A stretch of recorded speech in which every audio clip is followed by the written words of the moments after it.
and welcome back to That UFO Podcast. I've got to say, a much anticipated That UFO Podcast. Over 200 questions were submitted for myself and Dan to pour through, and we've done that over the last few days with the intent to really make the most of this one. I said thank you to the listeners for making the first interview with this gentleman possible, and I hope this is giving something back to you, the audience, by kind of turning it over to you and allowing you to ask the questions. So without further ado, I'd like to welcome back to That UFO Podcast, Mr. Luis Elizondo. Lou, how are we doing today? Andy, thanks for having me. I'm doing just fine. Appreciate it very much, all the hard work you and Dan and others are doing. Really good to be here. Well, listen, I'm asking you how you're doing, and we're going to kick off with a question from Jean-Francois, who has asked, Lou, at the end of your first interview with Andy in February, you very candidly said you were tired, and a lot has happened since then and continues to happen in the background. So on that note, Jean-Francois would like to know, how are you now and what is still driving you forward? Oh, great. Well, thank you for asking. I'm doing just fine. I had some medical issues the last 6 months I really had to address. The bottom line is I'm not getting any younger. I tell people this is gray, not blonde, and so as a result, you tend to do things thinking that you're still in the same shape you used to be in. There was a time in my life, for a long period of time, I was very fit because of my job, the nature of job I had, and you just kind of assume you're always going to be that healthy. And as you get older, you begin to realize, whoa, wait a minute. You wake up out of bed and all of a sudden something hurts that you didn't know you even had before, right? You're like, well, wow, where's that pain coming from? Or you maybe spend a little bit too much time now in the bathroom when you're like, hey, what's going on with me, right? So all sorts of weird things happen when you're getting older. But personally, I'm feeling good. I had a really close scare there with potential cancer. We're still not completely out of the woods yet, but things are looking really good. Found out besides the spot on my kidney now, apparently there may be one on my lung, but they don't know quite what it is. No, but don't want anybody to panic because, we did a lot more tests to do. Hopefully it winds up being just like the kidney spot, nothing. Now, professionally, there's a lot going on. I'm very tired, but tired in a good way because every day we're making tremendous progress forward. And hopefully that's something we can talk about a little bit on your show. Yeah, that's good to hear about your health issues, and you've been very honest and open about those as well, which no one expects you to go into detail on. So thank you for that. Next question from John. John had a couple of questions that we just couldn't pick through, so we've got a few for you. Now, I'm sure, as I've seen, you've got your copy of Ross Coulter's In Plain Sight book, and Ross emphasised that you worked at the DoD's SAPCO, that's the Special Access Programme Central Office, and that I'm going to paraphrase here, but you would have seen all SAPs and you would know if UAP were a black project, thing. What can Lou say about his time and responsibilities at SAPCO, and are Ross's statements true? Yeah, so SAPCO is actually subordinate to OUSDI, the Office of the Undersecretary of Defense for Intelligence. It's the undersecretary responsible for all of intelligence throughout the entire department. And they do a lot of work also with the intelligence agencies.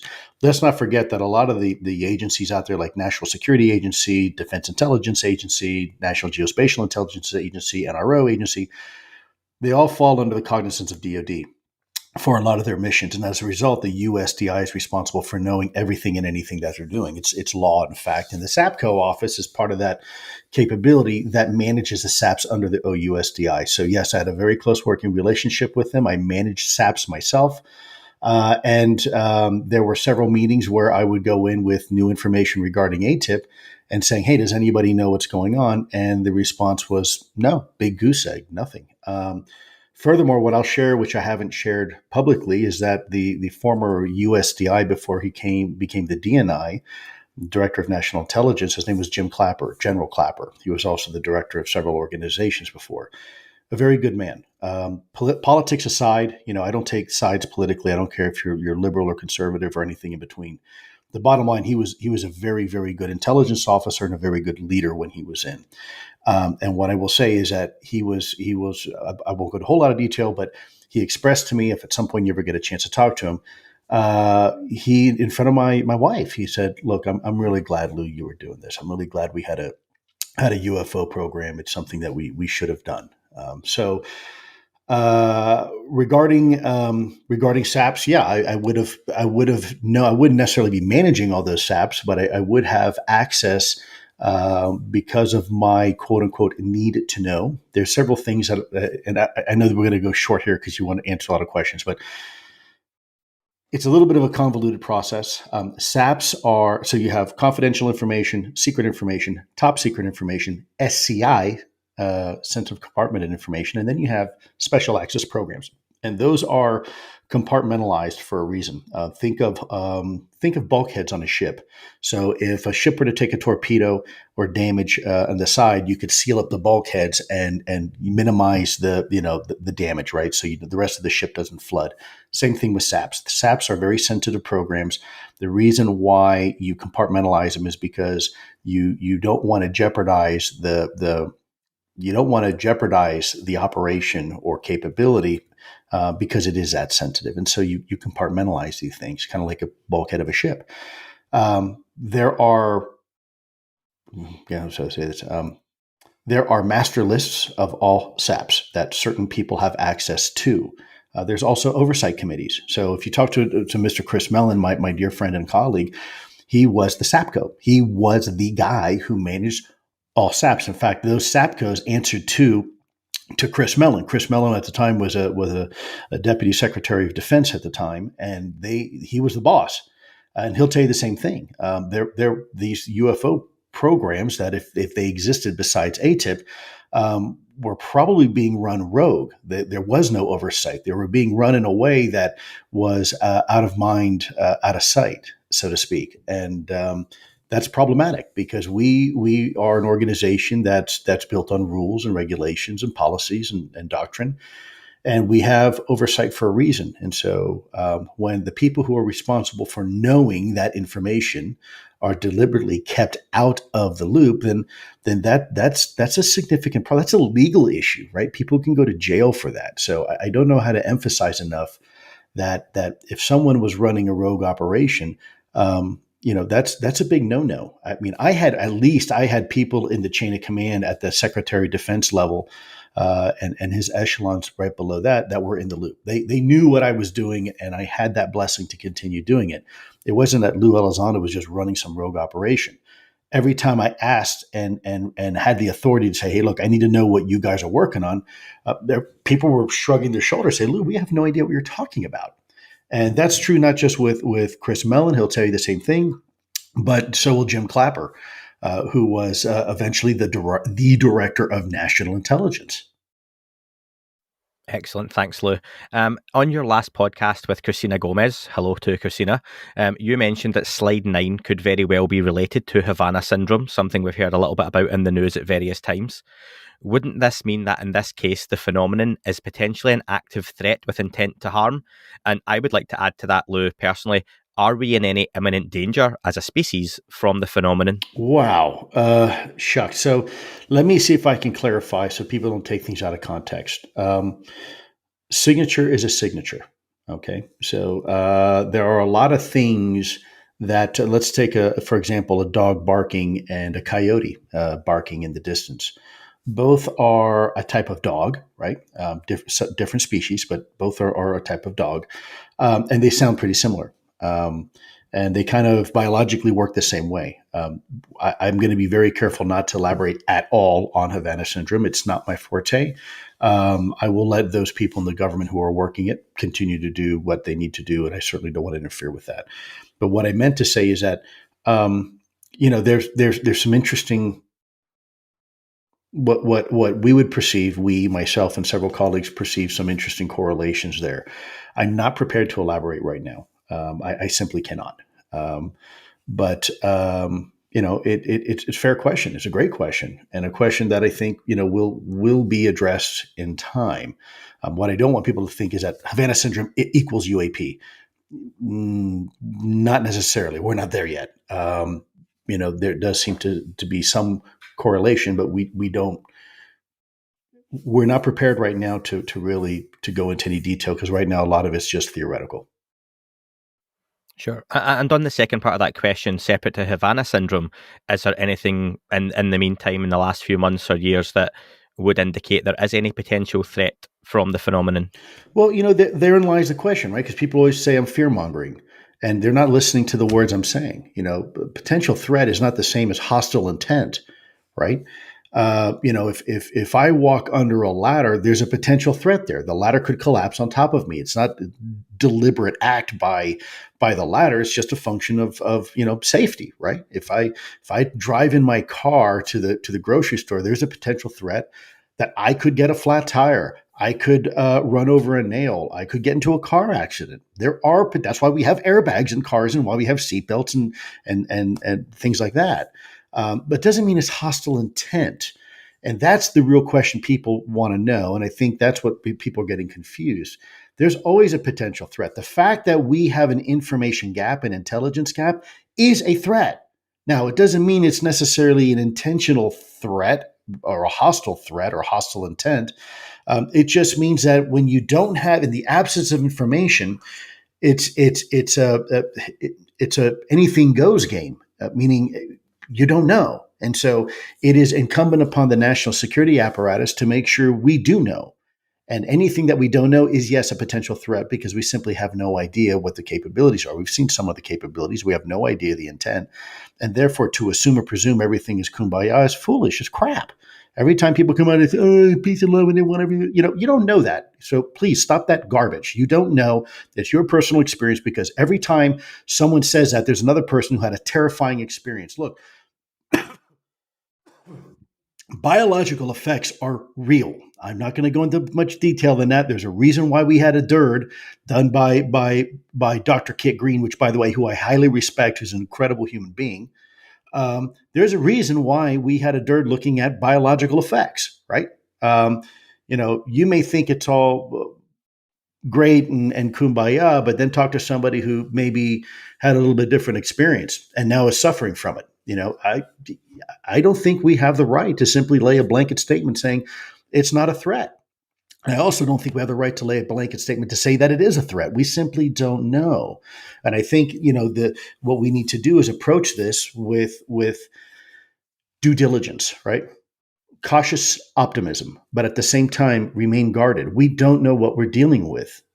Just because an ice cream man comes by selling ice cream, do you let your kid go out by his or herself and go for a ride with the ice cream man? No, probably not. Not these days, right? So, one thing is to go out there with your kid and buy a popsicle. Another thing is to say, hey, get a little Tommy, go ahead and we'll see you next week. I don't subscribe to that. I think there's a lot of people out there that are very emotional. I think there's a lot of people that have their own opinions, and that's great, and I respect it. But don't state your opinion as fact, and that everybody now has to somehow acknowledge that your opinion is a fact, and that way of thinking is the only way. That's absolute crap. We have I'll tell you right now, with countries we have right now, we have countries that we were at war with, that were our enemies in the past, that now are our friends, right? So relationships change. And there's also countries out there that we were very close with at one point that were our friends, like Iran, that aren't our friends. Now they're hostile. They actually want to see our destruction. So for someone to simply blatantly make a statement like these things are all peace, love, and happiness, I think is misinformed. I think, and worst of all, I think when they try to influence others to, adopt their position, I think it's wrong. I think it's dangerous, to be honest with you. Now, moving on, radar upgrades and nuclear assets have been potentially inciting incidents for UAP. What are some of the other things that may have triggered or further exposed the phenomenon to your knowledge? Wow. Well, there's another little tidbit I gave out last time, and I think people also took that and kind of ran with it when I said that someone talked about a sensor. Where would I place sensors to detect UAPs? This was on Christina's show. And I said you only need one. And I mean that. I'm not going to go into a whole lot of detail right now because we're in the process of looking at that as an option. There's some very intriguing signatures that, if you know what to look for and how to look for them, we stand a really, really, really good chance of being able to collect data and the data in a way that gives us a lot more fidelity than what we're dealing with now. Possibly even be able to predict. So that's what we're doing right now. It's a bit in its planning stages and nascent stages. So I don't want to I don't want to tip my hand too much. I'm not trying to tease anybody, but I'm trying to give as much information as I can without compromising an effort that is currently being developed. Right? I don't want to compromise that because there's a lot of pieces to it, and some of those pieces want discretion. They don't necessarily want to advertise that they're participating or want to help in this effort, and I have to respect that. So until we decide it can become public, we're going to keep it kind of quiet. Obviously the big concern is the nuclear connection. That is concerning. If it was anybody else out there that had the ability to interfere with our nuclear capabilities, yeah, it's kind of a problem. And by the way, other countries feel the same way. It's not just us. It turns out that if you know what to look for, we have a really good chance of being able to once and for all, collect that hard data, that hard evidence. And by the way, we're not years and years away from that. We're planning on executing this in a phase one approach, probably within the next 6 months. So, like I said, when I said there's a lot of things happening behind the scenes, there are really a lot of things happening behind the scenes. Well, just to follow up on that, this is a question from both Dan and myself. Now, we were talking and we've recently spoken to Avi Loeb and about the Galileo project. And we had a question, Lou, for you, that if you were Avi and his team at the project, is there a particular location and sensor system that you'd recommend to enable them to consistently observe these craft? And we put, for example, electroacoustic microphones tracking infrasound. Yeah, that's a great way to do it. Infrasound is one certainly interesting potential. We use infrasound for other things as well. There's another way that is even simpler. In fact, it's absurdly simple. If I were to mention it, I think a lot of people have kind of that a duh moment and say, "Wow, you're right. That's a pretty easy way to do it and cost effective way."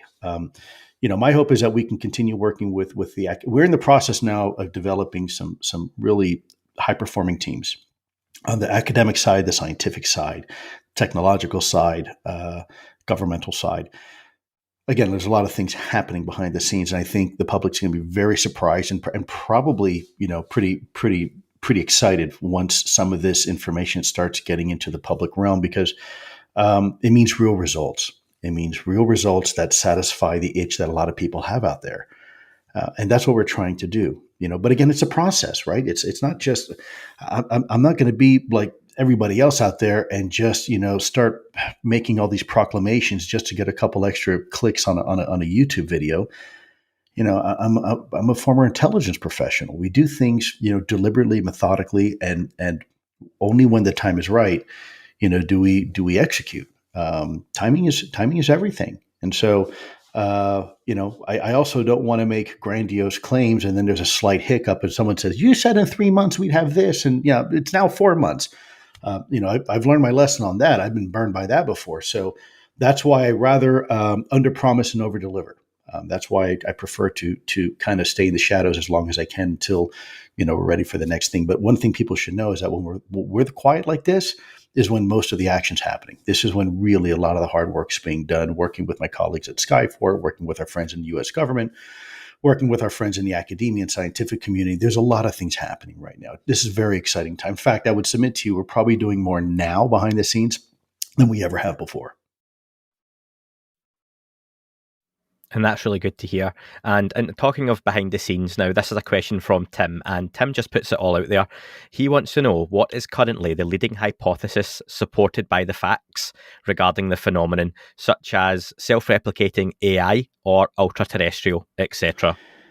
It depends on who you ask. There's split camps. There are people, I think most people at this point now realize in the government, more than 50%, which is great, right? Anybody who's involved in this recognizes this is probably not foreign adversarial and it's not ours. So the good news is there's this recognition that, this is probably option C right now, meaning it's something or someone else other than us. The problem is that there's no real consensus beyond that. There's not, these are interdimensional or these are extraterrestrial from another planet or they're here from this planet. There simply isn't any consensus on that. We don't have the fidelity of data to make a determination of that.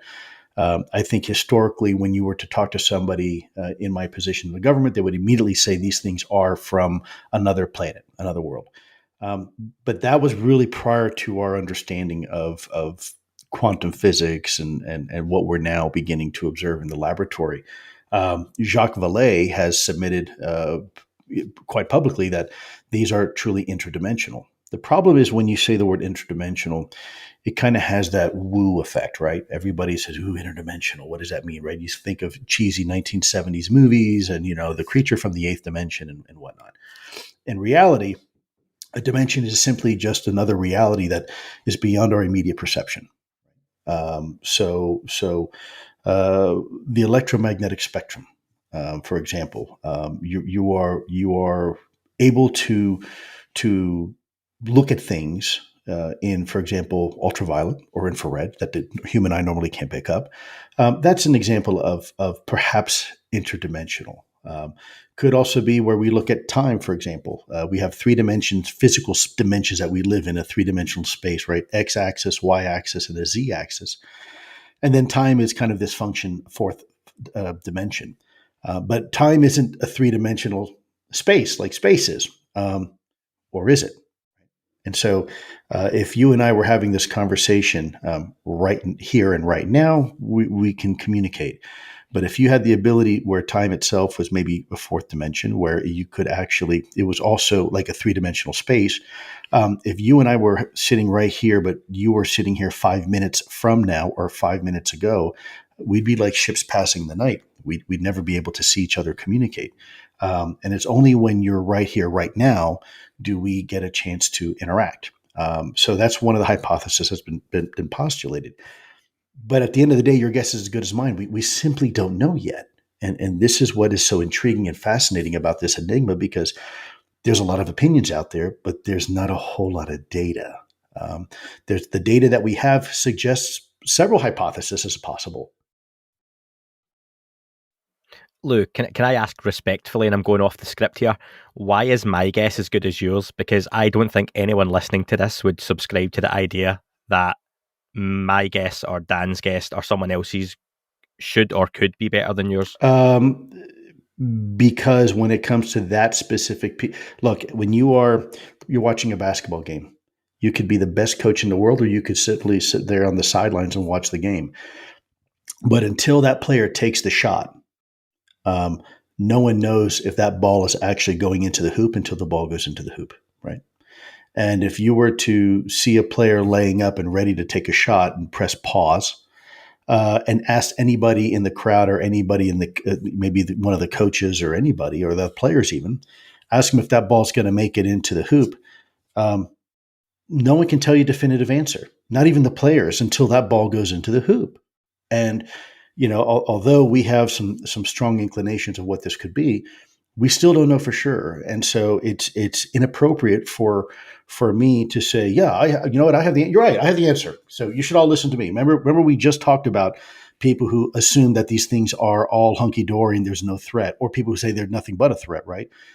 Either way, it's speculation. And we have to avoid that. I don't care, even if you recognize me as an expert in this field, I'm not going to lie to you. I'm not going to tell you that, yes, it's this way, because tomorrow, if we get more data that suggests something else, then we have to be prepared to accommodate that data. I'm the last guy you want me to tell you my opinion, because I don't want to sway the jury. That's not my job. My job is to collect the data and provide it to you so you guys can make an informed decision, not me. And this is my one of my great frustrations. People think that I'm holding out because, I'm trying to either string you along, or because, for whatever reason, who the hell knows? The bottom line is, I don't want to be insincere with you. I don't want to lie to you. I don't want to be like a bunch of these other characters in ufology that are trying to peddle their damn narrative. That's crap. That's not what I'm going to do. And if that's what people expect, then you know what? I'll quit now. And you guys go do what you want to do, and good luck, because that's not me. I took a commitment to always tell the truth and when it comes to this topic, I can't deviate from that. This is no different than the work I was doing chasing terrorists or spies. I promised you guys in the beginning I would tell you the truth. This is the truth. We don't have the full answer yet. And if that makes you uncomfortable, or some, not you, of course, but anybody out there uncomfortable, then my suggestion is, you know what? Get out of this topic for 5 years. Go take up a hobby. Go play the piano. Go pick up the violin or the guitar and check back in 5 years. And maybe we'll have some more answers for you, But the problem is that we have spent so much time in the past telling each ourselves that the government has the answers. Look, the government's wrong an awful lot. Look what's going on in Afghanistan right now. Look at COVID, right? Look at all the things that we get wrong all the time. You think the government's going to have a definitive answer on this, the greatest question to face mankind since we crawled out of a cave? Come on, give me a break. Anybody who says they got the answer, they're full of shit. I mean, that's.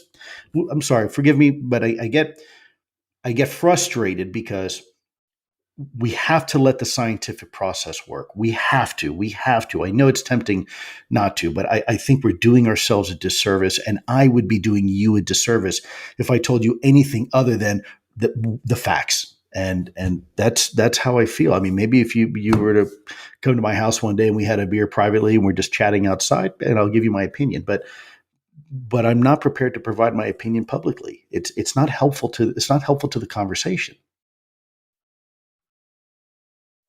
No, that's fair. And my takeaway from that was Schrodinger's basketball or Schrodinger's tic-tac. I'm not sure which one to go with, but I'll ask you next up from Todd. Todd wants to know that Lou has said that all of the videos he's seen, the gimbal, flare and go fast, are probably the least compelling, and there are many more compelling ones. He's also said in previous interviews that there is a reason why you chose those 3 videos, and he would like to know if he was you, or I was you, Lou, sitting in a room with all of that footage, what makes a video a prime candidate for release? And I've added in there, for example, was 23 minutes too long. What a great question, man. Wow. Thank you. I haven't been asked that. Boy, okay. So let me see if I can thread the needle on this one. What makes something compelling? Well, I would say fidelity, proximity, telemetry, and other attributes that can help you determine the performance characteristics of something. And then once you have that data, you compare that to data you already have, what we call blue force data that we have of our own capabilities, and then we compare that to red force data, the capabilities of our known enemies' technology and capabilities. And if you're still left with a delta, right, a difference, a significant difference, then that's usually a pretty good indicator. A lot of times when you see something performing in a way that's been described already by multiple pilots and multiple military and intelligence officials, and all of a sudden you see it on camera for the first time, you say, yeah, that's performing exactly as they described. And that's really peculiar because, for example, here's an aircraft, right? We expect an airplane to fly, in a direction like this. You don't expect an aircraft to fly in a direction like this. It can point up and fly up, but it's not going to move backwards and forwards, up and down like that. That's not fixed wing aircraft performance. Now, you have, of course, a V-22, the Osprey, and you've got these other, rotary wing capabilities like helicopters, but they're also not going to fly at Mach 3 to Mach 5 to Mach 8. They're going to hover. They're not going to fly, really go from a hover to standstill to very, very fast. So those are some of the things. Now, as far as a 23-minute video, I've said for the record before, I cannot elaborate. But there are people in the Pentagon that are aware of that video, that have seen that video, because they have corresponded with me about that video when I was in ATIP. So it's not gone and lost forever. It's absolutely there. And at some point, if people are asked to testify, in Congress, they're going to have to admit the truth that they've seen it too. 23 minutes is an awful lot of time. We've been now chatting with each other for a little bit more than 23 minutes, and I think we've covered a lot of ground. Imagine watching a video of a UAP for that long. I mean, that's a lot of time to collect data, right? Especially if it's 23 minutes of pure sci-fi, I believe is one of the quotes I've seen. So yeah, that would be. Bob would like to know, on a few of the podcasts you've appeared on, you've pulled out a booklet that helps pilots identify aircraft. Do you know of something similar that shows different shapes and sizes of UAPs that have been reported throughout history? Does something like that exist? Yeah, it does actually.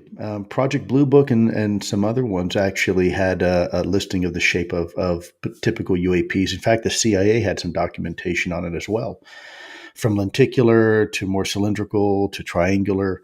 Yeah, in fact, there was an Air Force investigations handbook that actually asked the investigators to make sure that they describe size and shape. And there was a little bit of a cheat sheet on what, how to describe these particular shapes. So yeah, that did exist. Is it still in use? I think there's probably a new iteration of that's being developed for the Navy and for the Department of Defense. I can't comment on that because I don't know. I don't know precisely. I do know that new policies and rules and regulations have been drafted and been promulgated, but I don't know if they include the historical, shape of the craft descriptions. Lou, I've watched quite a lot of your interviews. I know many people have, and you give up a lot of your time. I think one of the best ones I've seen, maybe ever, was on Terry Virt's podcast. I thought that was fascinating, especially as he came at it from a point of view of not necessarily having a UFO background, and you gave a lot of really intriguing answers. One of them was to do with the potential. Let me get the wording right here. Missions or purpose of craft. For example, saucers may do one thing, triangles may do another, slightly bigger craft may do something else, and so on. I would like to know, do you see any particular craft potentially having a relationship with others? For example, are Tic Tacs something totally different to triangles and saucers? No, we think they're using the same technology. They're just used for different applications. And there's a very there's going to be some more information on that in the near term. There's going to be some more data that will be provided. There is a correlation that we believe, and we believe that it's the same technology. Go ahead. And can I just ask, is that an assumption that it's the same technology? Because for you to know sure, it's isn't the everything same technology powering each craft? Everything's an assumption, right? But if you know anything about me, I don't like to assume or presume. I like to have facts. And so based upon the observations and what we do know, that I think is a pretty good summation. I think we're fairly confident in that each one of these are using the same, if not similar, propulsion. I'll take that one to the bank. I'm happy with that. Ian had a question that straight away myself and Dan were a bit blown away by. It's very simple. Lou, how has your view of death changed since your time with ATIP? It hasn't. I will share this personal experience with you. I've had my fill of death up close and personal. But for me, one of the profound moments was when I was 2 years old. My mother, we were watching a movie, and I remember it was some silly movie, and I guess in the movie the shark had eaten a pet dog. And I was shocked, and I asked my mom, I'm like, "God, what happened?" She's like, "Well, son, the dog was eaten by the shark. It died." And I said, "Well, does everything else die?" She said, "Yeah." And I said, "Well, Mom, you're mom. You're not going to die, right?" She said, "No. One day I'm going to die too." And from that moment on, I lived every day of my life knowing that one day my mother would be gone and not be here on this earth, and it frightened me. And it was always kind of gnawing in the back of my head. And I always wanted to make sure that, my mother's the one who escorted me over the threshold into life. And I wanted to make sure that I was there always at the very end to escort her over the threshold into death, into the next transition. And I had that opportunity. My mother passed away in my arms, and I saw her take her last breath. And I knew within 30 seconds before her passing that she was going to die. Don't ask me how I knew. And everybody in the room saw her, and she opened her eyes, and it was gone. Whatever the essence of what was my mother, you could see it and feel it leave, and what was left behind was just a shell, just a vessel. And you hear that a lot. It seems kind of cliche until you experience it, and you're like, "Wow, that's what it's like." I've never been afraid of death. I've been afraid of death for my loved ones. As for me, I don't give a damn. Like I said, unless you're shooting at me, I'm not going to really be very nervous. And even then, you know, I'm an old guy. I've lived a great life. When my time comes, it comes. That's why I'm not, really sweating my physical issues right now, because look, I'll do what I can, but at the end of the day, when my number's up, my number's up. And I think death is a transition into something else. Energy can't really be created or destroyed. It just transforms. And I've seen enough of that where I don't need to be convinced of that. I don't need religion. I don't need mystics or anybody else to tell me that. I lived through it. And the ATIP program hasn't changed that. I will tell you that my brief exposure to the OSAP program definitely opened my mind to some new hypothesis involving human beings and us, inhabiting the earth. There were a lot of things that occurred under Bigelow's watch and the previous director that, frankly, can't be explained through modern day science. Now, it doesn't mean it won't be explained in 20 years, 50 years, 100 years, but right now it remains a mystery. The ranch that Brandon Fugel has now, that's real. There's stuff there. I'm not going to elaborate what it is because I simply don't know. I don't think anybody right now. That's why we're trying to figure it out. That's certainly why we were trying to figure it out back in the day. Let me preface by saying, really, my focus was more on the UAP piece, even though I was tangentially involved with the OSAP stuff. I'll let the OSAP people, talk about that because they're more qualified to talk about it. That's my perspective, anyways. Lou, so we'll try and get through a few questions quick fire just to make the most of these last few minutes. I appreciate the time you've given us. Now, the next question, again, is quite a personal one, so I appreciate it. This is from Charlie. The sixth observable is known to be biological effects. Lou, have you personally been impacted by these? Yes. Not me as an individual, but yes, I've been impacted by them because of friends I know, and I won't elaborate. Sure. John wants to know, did ATIP have interactions with the Department of Energy? Tangentially. I think those relationships are much better now. That's an area that we definitely needed to explore more, and it was very hard for us to get in there. Robert wants to know, if you could travel back in time, time being relative, of course, as we've discussed, would you choose not to get involved and be exposed to the knowledge that you have of the phenomenon? Wow. Ask me that in 5 years. I don't know. There's days I wake up every day thinking, what the hell am I doing? Because all the hate that I get, and I'm like, you know what, live in darkness. I don't care. Leave me the hell alone. I'm going to go and turn wrenches and build sports cars. Then there's, of course, other days where my commitment to service overrides everything. And it's important because when I look back in the last 3 years and see what collectively we've been able to accomplish on this topic, it's pretty extraordinary. And I'm not going to take credit for it because it's always a team effort. That credit goes to folks like Chris Mellon and people that are still in the government doing this, and the task force, and folks like you in the media, and folks that are your listeners, really, that have an appetite and are willing to have this conversation for once. So ask me in 5 years. Louise wants to know, are you aware of any Vatican involvement with the subject of UAP?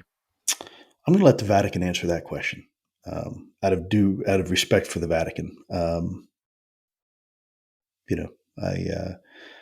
Obviously they have incredible amount of information and intelligence. They've been around a long time. It's no secret that I've spoke to individuals there. Fill in the blank, I guess. Sure. And Lou, final question. This one's from me. You told me a while ago, very kindly, that the best depiction of UAP in a movie you had seen was Close Encounters of the Third Kind. Can you elaborate on why? Yeah, the third kind. Let me make sure that I wouldn't confuse it. It's Close Encounters of the Third Kind. It was Steven Spielberg's Yes. movie. I was never a sci-fi fan, and I only watched that movie not too long ago, fairly recently, I guess. And I was absolutely amazed until I talked to Jacques Vallée and realized he was the one who helped advise Spielberg on that movie, and of course Hynek as well. Hynek has a cameo in that movie. Then it made sense because I could not understand how somebody was able to describe the performance characteristics, the colors, the way they would split up in the sky, the way they would do these weird zigzag patterns, instantaneous acceleration, all the things that we had been observing. And yet this movie came out in 1979, right? So it's like, wow, okay. We did not have the technical capabilities, certainly not the fidelity that we have now. How did you know that? How did you know that's what these craft were doing? And Spielberg knew because he had technical advisors who had been in this project and this effort for a very long time. That's how he knew. So that to me was very interesting. I was absolutely floored. I was amazed that Spielberg was able to pull that off the way he did. I have since talked to Jacques, and we kind of chuckle about it now because I probably should have, not a very good intel officer, I guess, right? I should have put two and two together, but I didn't. And it wasn't until Jacques gave me a bit of an education that I realized, oh, so that's how he did it. Yeah, I still think it's probably one of the best.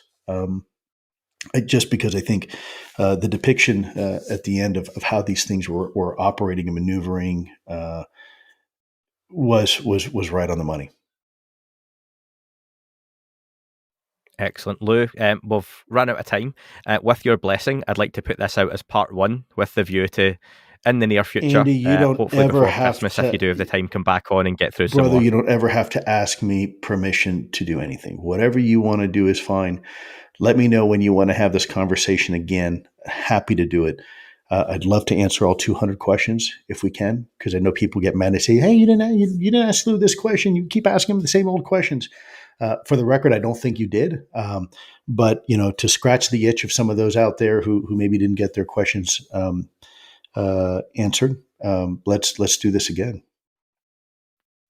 Excellent. Lou, thank you very much for your time. It's been great talking to you. Yes, sir. My pleasure as always. Thanks so much.